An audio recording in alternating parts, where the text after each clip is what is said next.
하나님의 말씀은 요엘 1장 13절부터 20절 말씀입니다. 하나님의 말씀을 우리 함께 읽겠습니다. 제사장들아, 너희는 굵은 배로 동이고 슬피 울지어다. 제단에 수종드는 자들아, 너희는 울지어다. 네 하나님께 수종드는 자들아, 너희는 와서 굵은 배 옷을 입고 밤이 새도록 누울지어다. 이는 수제와 전제를 너희 하나님의 성전에 드리지 못함이로다. 너희는 금지기를 정하고 성회를 소집하여 장로들과 이 땅의 모든 주민들을 너희 하나님 여호와의 성전으로 모으고 여호와께 부르짖을지어다. 슬프다 그날이여, 여호와의 날이 가까웠나니 곧 멸망같이 전능자에게로부터 이르리로다. 먹을 것이 우리 눈앞에 끊어지지 아니하였느냐? 기쁨과 즐거움이 우리 하나님의 성전에서 끊어지지 아니하였느냐? 씨가 흙덩이 아래에서 썩어졌고 창고가 비었고 곳간이 무너졌으니 이는 곡식이 시들었음이로다. 가축이 울부짖고 소떼가 요란하니 이는 꼴이 없음이라. 양떼도 피곤하도다. 여호와여, 내가 주께 부르짖으오니 불이 목장의 풀을 살랐고 불꽃이 들의 모든 나무를 살랐음이니이다. 들짐승도 주를 향하여 헐떡거리오니 시내가 다 말랐고 들의 풀이 불에 탔음이니이다. 아멘. 오늘도 이런 새벽에 주님이 부어주시는 은총을 사모하여 주님 앞으로 나오신 사랑하는 여러분에게 하나님의 은혜와 평강이 가득하시기를 예수님의 이름으로 축복합니다. 이 인생에는 설명이 잘 되지 않는 그런 일들이 일어날 때가 있습니다. 어제까지는 풍요로웠던 들판이 하루아침에 불타버린 것처럼 잘 돌아가던 삶의 질서가 갑자기 탁 멈춰버리는 그런 때가 있습니다. 요엘의 시대가 그랬습니다. 메뚜기 재앙으로 곡식이 사라졌고 포도주가 끊어졌고 심지어 예배의 중심이던 제사도 멈춰버려졌습니다. 예배가 멈춘다는 것은 단순히 종교 행위가 중단되는 것을 말하지 않죠. 하나님과의 연결이 지금 끊어진 상태다. 그렇게 그것을 의미한다고 제가 말씀을 드렸습니다. 그런데 이 황폐함 앞에서 요엘이 백성에게 선포하는 말씀은 농업의 대책을 이렇게 바꿔야 됩니다. 정책을 바꿉시다. 이런 말이 아닙니다. 경제 회복의 중요성을 지금 강조하고 있지도 않습니다. 요엘이 받은 말씀은 무엇입니까? 하나님께서는 요엘을 통해서 이렇게 말씀하시는 거죠. 여호와께 부르짖을지어다. 여호와께 부르짖을지어다. 문제 해결보다 먼저 하나님께로 나와라. 그렇게 지금 말씀을 하고 있더라는 사실입니다. 오늘 우리에게도 동일한 음성이 들립니다. 황폐함 속에서 멈춰버린 그 자리에서 우리를 다시 부르시는 하나님의 음성입니다. 그러면 우리는 이러한 주님의 음성에 어떻게 반응을 해야 하겠습니까? 첫째로 우리는 애통함으로 하나님 앞에 서야 합니다. 본문 13절을 보시면요. 제사장들아, 너희는 굵은 배로 동이고 슬피 울지어다 그랬습니다. 하나님께서는 요엘을 통해서 슬픔을 감추지 말라라고 말씀하십니다. 지도자인 제사장들부터 애통해야만 하더라는 것이죠. 우리는 대부분 문제를 만나면 두 가지 반응을 보일 때가 많습니다. 하나는 아플까봐 아예 외면해버리는 것이고, 다른 하나는 문제에 지나치게 몰입해서 과장하는 것입니다. 외면하거나 과장하거나. 그러나 성경은 우리에게 하나님 앞에서 진실하라 그렇게 말씀을 하십니다. 애통은 단순한 감정 표현이 아닙니다.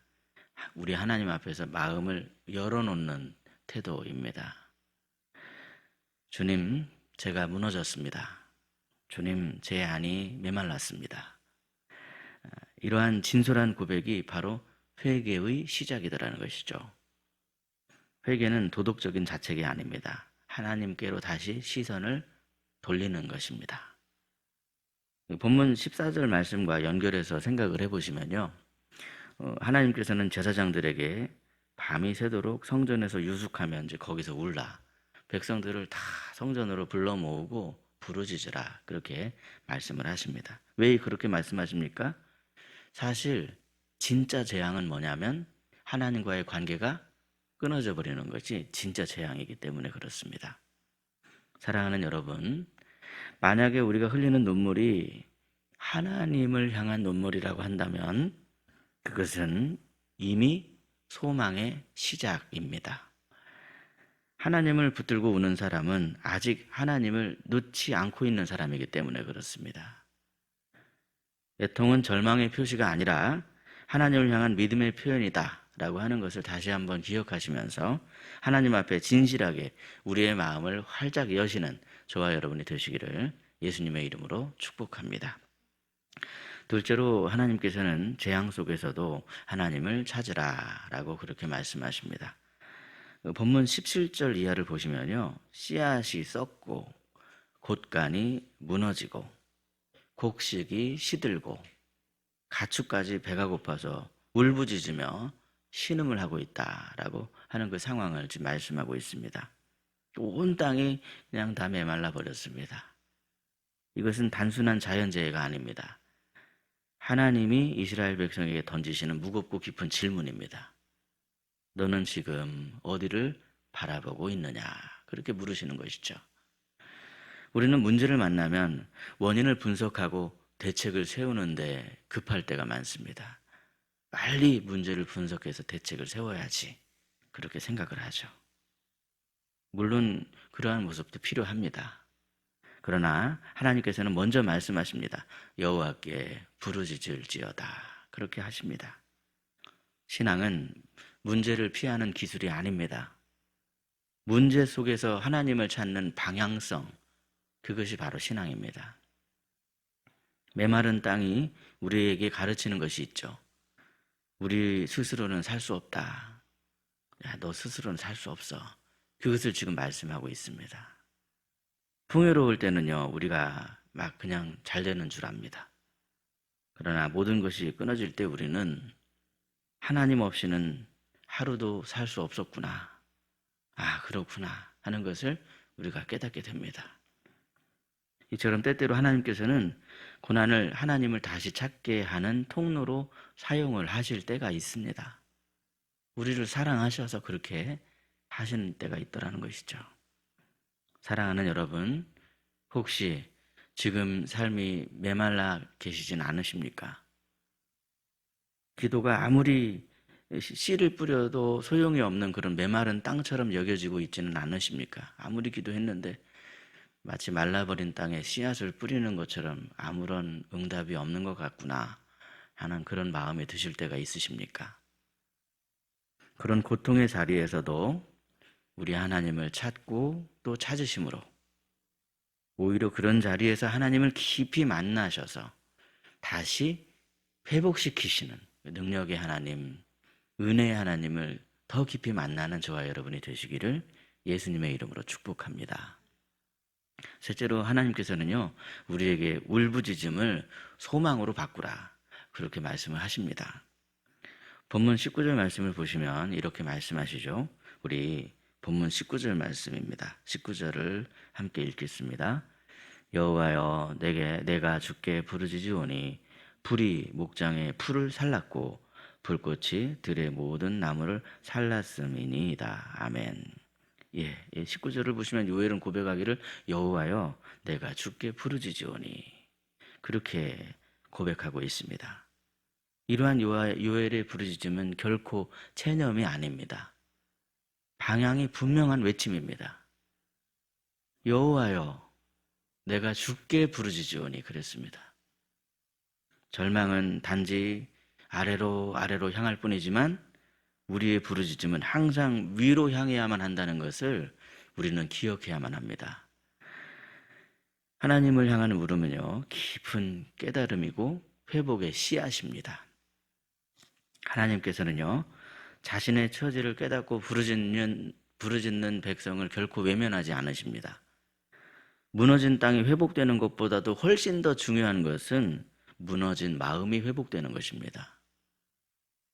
우리가 자주 착각하는 것이 있죠. 우리는 환경이 먼저 바뀌어야 소망이 생긴다 그렇게 생각할 때가 많습니다. 그러나 성경은 이와 반대로 말하고 있죠. 무너진 마음이 회복되고 소망이 마음에 생길 때 비로소 환경이 달리 보이기 시작합니다. 부르짖음 속에서 우리의 시선이 하나님을 향하여 옮겨질 때 그 순간 시작이라는 거예요. 절망의 현실이 깊으면 깊을수록 하나님을 향한 외침은 더 깊어질 수밖에 없습니다. 요엘의 외침은 오늘 우리에게 묻고 있습니다. 지금 너의 울음은 어디를 향하고 있느냐? 그렇게 부르시는 거예요. 땅을 향하고 있느냐? 절망적인 것이냐? 아니면 하늘을 향하여 하나님께 부르짖고 있느냐? 여러분 관계 속에서 혹시 원망하고 계십니까? 땅을 향하고 계신 겁니다. 풀릴 것 같지 않은 상황 가운데 한숨이 깊어지고 체념만 하고 계십니까? 땅을 향하고 있습니다. 아니면 전능하신 사랑의 하나님을 향하여 부르짖고 계십니까? 그것이 바로 하늘을 향하는 외침입니다. 그러므로 여러분, 눈물 나는 상황일수록 오늘도 하나님을 향하십시오. 하나님을 향한 그 울음은 결코 헛되지 않습니다. 하나님께서는 그 눈물을 통해서 새 일을 시작하시기 때문에 그렇습니다. 요엘 1장은 처음에는 재앙으로 시작을 합니다. 그런데 끝은 재앙으로 끝나지 않습니다. 하나님께서는요, 황폐함을 통해서라도 진짜 축복으로 돌아오라 이렇게 말씀을 하십니다. 애통하게 하시는 이유는요, 진실하게 먼저 자기 자신을 바라보게 하기 위해서입니다. 그러므로 눈물 날수록 우리 하나님 앞에서 먼저 진실해지시기 바랍니다. 혹시 재앙과 같은 상황이 있으실 수 있습니다. 있으시더라도 그 속에서 하나님을 더 깊이 만나시고 더 깊이 찾으시기 바랍니다. 그리하여 고통스러운 울부짖음이 완전한 소망으로 바뀌어지게 되는 그러한 깊은 은총을 경험하시는 저와 여러분이 되시기를 예수님의 이름으로 축복합니다. 기도하겠습니다. 자비하신 하나님 아버지, 오늘도 이 새벽에 세상의 황폐함 속에서도 우리를 부르시는 하나님의 음성을 듣게 하시니 감사합니다.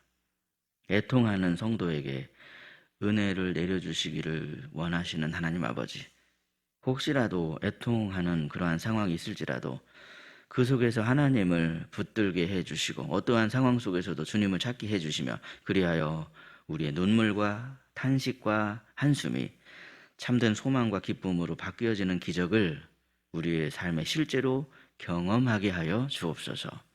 특별히 모든 성도의 가정을 주님 손에 올려드립니다. 이 사순절 기간을 지나며 형식적인 절기가 아니라 말씀을 더욱더 가까이 하고 말씀을 통해 주님을 더 깊이 만나는 그러한 시간이 되게 하여 주옵소서.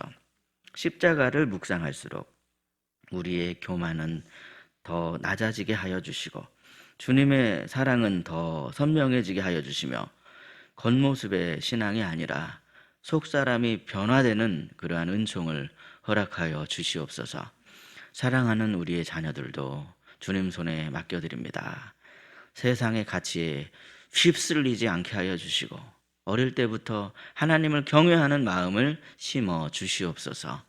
공부하는 자녀들에게는 집중할 수 있는 힘과 지혜를 주시고 마음이 흔들리지 않도록 붙들어 주시옵소서. 앞길을 준비하는 자녀들에게 주님이 열어주시는 길을 보게 하여 주시고 사람의 계산이 아니라 하나님의 인도하심을 따라갈 수 있게 붙들어 주시옵소서. 또한 몸과 마음의 질고로 고통받는 환우들을 기억해 주옵소서. 병상에 있는 이들에게 주님의 위로가 임하게 하시고 두려움 대신 평안을 허락해 주시옵소서.